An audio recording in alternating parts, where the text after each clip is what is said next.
Assalamualaikum warahmatullahi wabarakatuh. Selamat pagi, siang, sore, dan juga malam kepada teman-teman dan juga Bapak Ibu dosen yang sedang menyaksikan.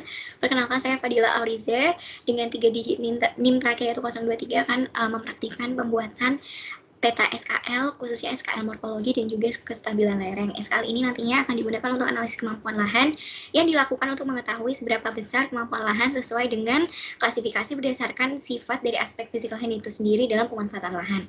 Baik, di sini saya akan share screen terlebih dahulu. Di sini saya sudah membuka aplikasi QGIS dan di sini sudah saya masukkan data raster yang akan kita gunakan untuk membuat SHP dari kemiringan lereng yang nantinya dalam SHP kemiringan lereng ini akan dipergunakan untuk membuat peta atau SKL untuk morfologi. Nah, di sini saya juga sudah menyiapkan catatan sedikit atau rangkuman terkait SKL morfologi yang akan kita buat. Jadi untuk SKL morfologi itu sendiri memiliki dua data yang akan kita olah, yaitu data morfologi dan juga data kemiringan lereng. Nantinya data ini akan kita scoring dan akan menghasilkan SKL morfologi dengan nilai skor seperti ini. Nah, untuk masing-masing data yang kita miliki tadi memiliki satuan nilai yang berbeda-beda juga dan akan kita scoring juga berdasarkan klasifikasi yang menurut Peraturan Menteri Pekerjaan Umum Nomor 20 Tahun 2007. Nah, kita kembali ke sini. Yang pertama kita akan membuat peta kemiringan lereng terlebih dahulu. Yang pertama kita siapkan data raster. Data raster ini bisa diambil dari mana saja. Di sini saya mengambil data raster dari Demnas yang sesuai dengan titik dari wilayah studi yang akan kita cari kemiringan lerengnya. Baik, yang pertama yang akan kita lakukan adalah kita harus mereproject proyeksi dari data raster yang kita miliki agar nantinya bisa diolah. Baik, untuk yang ini saya akan contohkan satu cara reprojectnya. Nanti setiap dari data raster ini harus kita reproject. Nah, untuk cara reproject yang pertama kita klik layer raster yang akan kita reproject, klik raster, lalu projection. Di sini kita warp reproject. Nah, di sini source-nya kita isi dengan project atau raster yang kita miliki, dengan target CRS-nya kita isi ke proyeksi yang akan kita inginkan. Kemudian di sini langsung di run saja. Nah, sudah. Di sini akan muncul layar reproject. Nah, di sini tadi sudah saya reproject setiap layer raster yang kita miliki. Ini kita bisa di-unchecklist saja semuanya. Nah, setelah kita reproject semua data raster yang kita miliki, langkah selanjutnya adalah kita merge atau menggabungkan seluruh data raster yang kita miliki. Klik raster, kemudian miscellaneous, lalu klik merge. Nah, di sini untuk input layers kita akan memasukkan data yang sudah kita reproject tadi. Klik OK, kemudian sisanya kita langsung run saja. Close. Baik, nah setelah kita merge ini, kita akan mengklip atau memotong untuk daerah yang akan kita cari tahu kemiringan lerengnya saja agar nanti ketika prosesnya kita tidak usah mencari daerah yang di luar ini dan agar lebih efisien. Lalu extraction, klik raster by max layer. Di sini untuk input layernya pastikan kita menginput yang merge layer ya teman-teman. Karena tadi kita sudah menyatukan keseluruhan layer, kemudian max layernya kita akan klik dengan admin dari wilayah studi yang akan kita cari. Kemudian untuk source CRS targetnya kosongkan saja dan SRS specific no data value-nya kita set menjadi 0. Kemudian langsung saja kita bisa run. Oke, di sini sudah muncul clip max. Nah, setelah itu di sini kita akan mencari kemiringan dengan cara klik raster, lalu analisis dan kita klik slope. Nah, klik slope ini kita checklist yang bagian compute edges. Kita run. Oke, sudah selesai. Maka di sini akan muncul slope. Kita bisa unchecklist layer yang tidak digunakan ya. Nah, di sini sudah ada satu SHP, satu data raster slope atau kelerengan seperti itu di bagian wilayah studi yang akan kita klasifikasikan. Nah, setelah ini kita akan mengklasifikasikan agar nantinya kita bisa tahu mana lereng yang ketinggiannya 0-2%, 2-15%, dan sebagainya, sesuai dengan parameter kemiringan lereng yang ada di klasifikasi dan juga nilai di sini. Baik, untuk yang pertama kita akan mencari di sini processing toolbox reclassify by tabel. Kita klik 2 kali. Nah, di sini akan muncul sebuah pop-up reclassify by tabel. Kemudian di sini kita bisa klik yang reclassification table. Kita klik titik 3, lalu di sini kita bisa add row karena tadi ada 5 nilai yang akan kita masukkan. 0 ini kita bisa masukkan sesuai dengan tadi yang sudah ada sesuai dengan parameternya.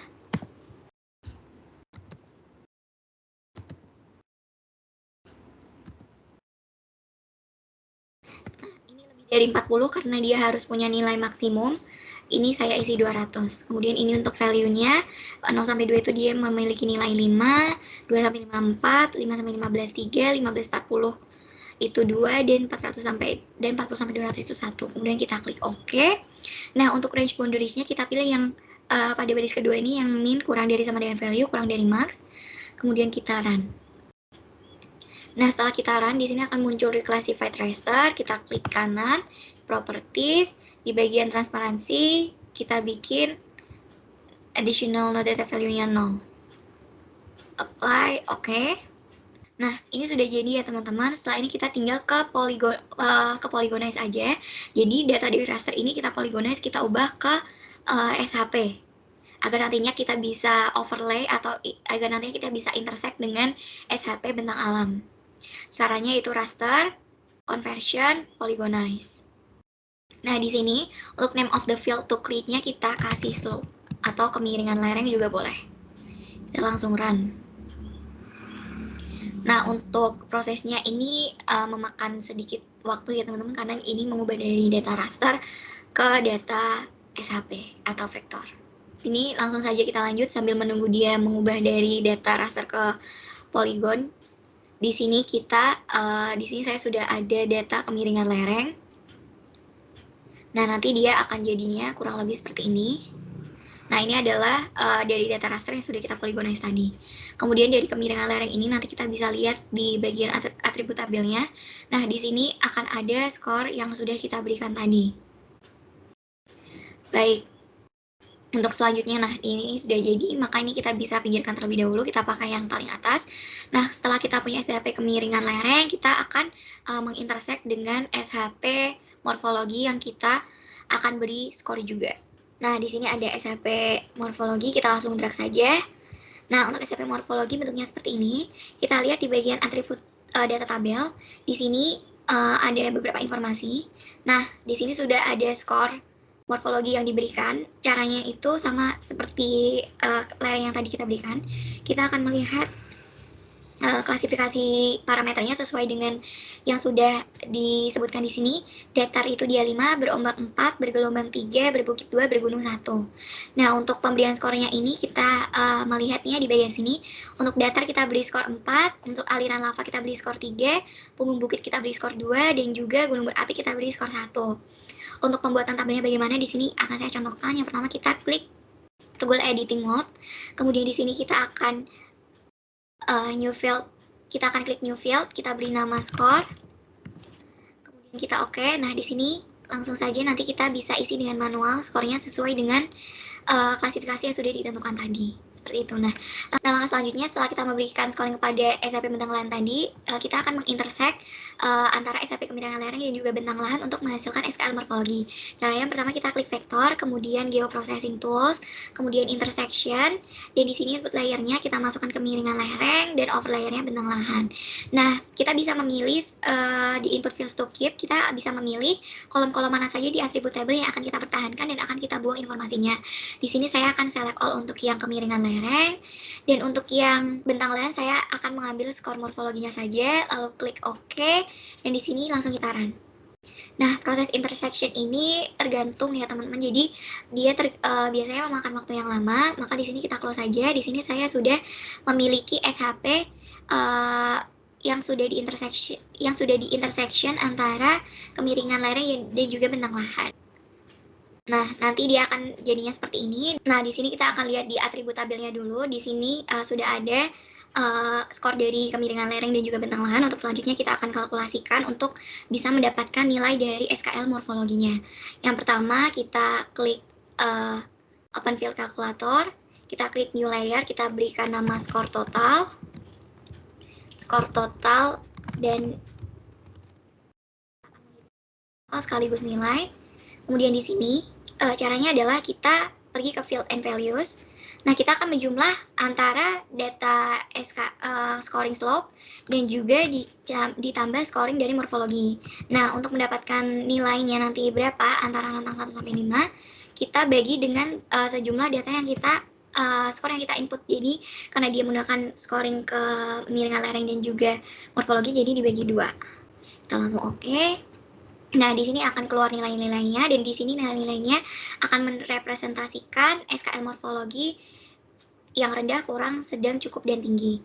5 itu berarti rendah, 4 berarti kurang, 3 sedang, cukup, 2 cukup, dan 1 tinggi. Nah, untuk selanjutnya kita bisa langsung saja. Nah, ini untuk intersection tadi sudah jadi. Kita pinggirkan terlebih dahulu. Ini kita jangan lupa save. Kemudian kita bisa menghitung luasnya, luas lahan dari masing-masing nilai SKL yang kita peroleh dengan cara kita pergi ke Open Field Calculator, kemudian di sini kita cari luas, kemudian di sini kita klik di bagian geometri, kita klik as area. Nah, karena di sini satuannya meter kubik, maka di sini kita akan ubah ke maksudnya meter persegi. Di sini kita akan kali 10.000 untuk ubah ke hektar. Dibagi 10.000 untuk ubah ke hektar. Kita oke. Nah, di sini akan muncul luas dalam hektar. Nah, untuk petanya agar lebih informatif, maka kita save dulu ini. Tadi perubahan yang kita lakukan perhitungan. Nah, untuk memberikan informasi yang lebih rinci tentang mana daerah memiliki SKL morfologi tinggi, sedang, cukup, rendah, dan sebagainya, kita bisa klik properties, kemudian kita klik simbology, lalu categorize, dan kita value-nya kita ganti ke nilai. Nah, di sini nanti tinggal kita classify. Nah, untuk legend sendiri berarti dia artinya adalah makna dari value atau nilai 1. Kita lihat di sini tadi, untuk nilai untuk skor akhir 1 itu berarti tinggi, 2 cukup, 3 sedang, 4 kurang, 5 rendah. Jadi 1 tadi tinggi, 2 cukup, 3 sedang, 4 kurang, 5 rendah. Kita bisa langsung apply dan oke. Nah, nanti dia akan berubah seperti ini, dan ini langsung bisa kita layout. Baik, untuk selanjutnya saya akan mempraktikkan pembuatan SKL untuk kestabilan lereng. Sebenarnya caranya tidak jauh beda. Yang pertama, kita akan membutuhkan data-data untuk analisis SKL kestabilan lereng. Itu ada 7 data atau parameter yang kita butuhkan. Yang pertama ada SHP morfologi, ketinggian absolut atau ketinggian, kemudian ada kemiringan lereng tadi slope, lalu curah hujan, geologi atau jenis batuan, penggunaan lahan, dan juga jenis tanah. Nah, untuk masing-masing data parameter ini sama seperti SHP morfologi tadi, ada klasifikasi yang akan kita beri scoring. Nah, scoringnya ini sesuai dengan masing-masing data dan disesuaikan dengan SKL yang akan dianalisis seperti ini. Nah, kemudian nanti dari data ini akan kita intersect satu persatu dan akan menghasilkan SKL kestabilan lereng, dan akan kita kalkulasikan untuk nilai akhirnya yang akan menghasilkan nilai seperti ini. Untuk 5, maka dia kestabilan lerengnya tinggi, 4 cukup, 3 sedang, 2, dan 1 itu berarti kurang. Baik, langsung saja yang di sini tadi kita bersihkan terlebih dahulu. Yang tidak kita gunakan, kita kasih di bawah. Ya, remove.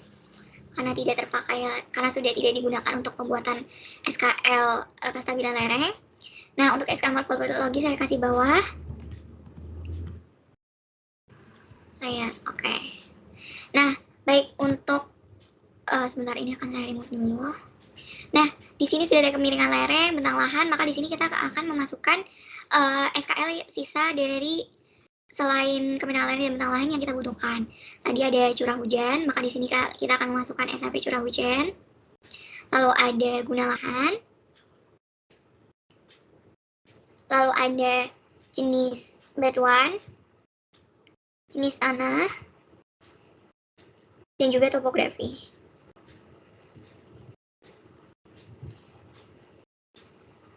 Tuh 2, 3, 4, 5. Tuh 2, 3, 4, 5, 6. Kurang 1. Mohon maaf tadi terlewat, jenis tanah belum dimasukkan. Nah, untuk yang pertama kita harus memberikan scoring pada masing-masing SHP sesuai dengan parameter yang sudah saya sebutkan tadi di awal. Kemudian makanya kita akan mengintersek satu-satu dari setiap SHP yang ada. Jadi misal tadi SKL morfo kan kita sudah merupakan intersek dari slope dan juga skor morfo. Nah, di sini kita bisa hapus. Di sini kita bisa hapus dulu dan akan kita gunakan untuk intersek dengan SHP lainnya. Kita hapus dulu.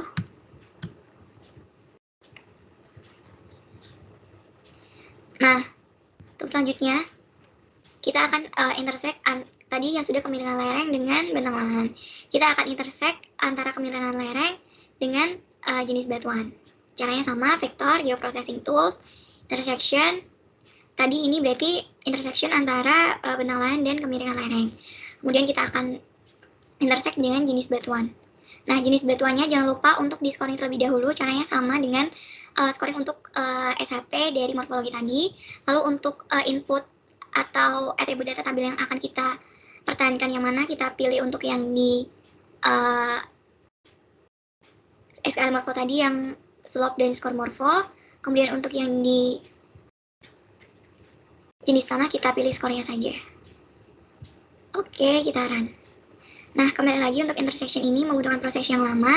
Jadi intinya adalah setiap satuan dari masing-masing SHP ini kita intersek antara SHP kemiringan lereng dengan bentang lahan, lalu kemiringan lereng dan bentang lahan dengan jenis batuan, lalu kemiringan lereng jenis batuan dan juga bentang lahan diintersek dengan ketinggian, dan juga semuanya hingga nanti akan muncul satu SHP yang merangkum yang di dalam atribut tabelnya muncul semua scoring dari ketujuh SHP ini. Ini kita close saja karena di sini saya sudah mempraktekkan lebih dahulu biar videonya tidak berdurasi lama. Di sini sudah ada skala kestabilan lereng. Nah, di sini kita pindah paling atas. Nanti bentuknya akan seperti ini ya teman-teman, ketika kita sudah mengintersek semua SHP yang kita miliki. Kemudian kita cek atribut tabel. Nah, di sini akan ada 7 skor. 7 skor dari masing-masing masing-masing data SHP yang kita masukkan. Ada 1, 2, 3, 4, 5, 6, 7. Nah, ini adalah skor total yang merupakan perhitungan. Sama perhitungannya di sini akan saya ulang contohkan.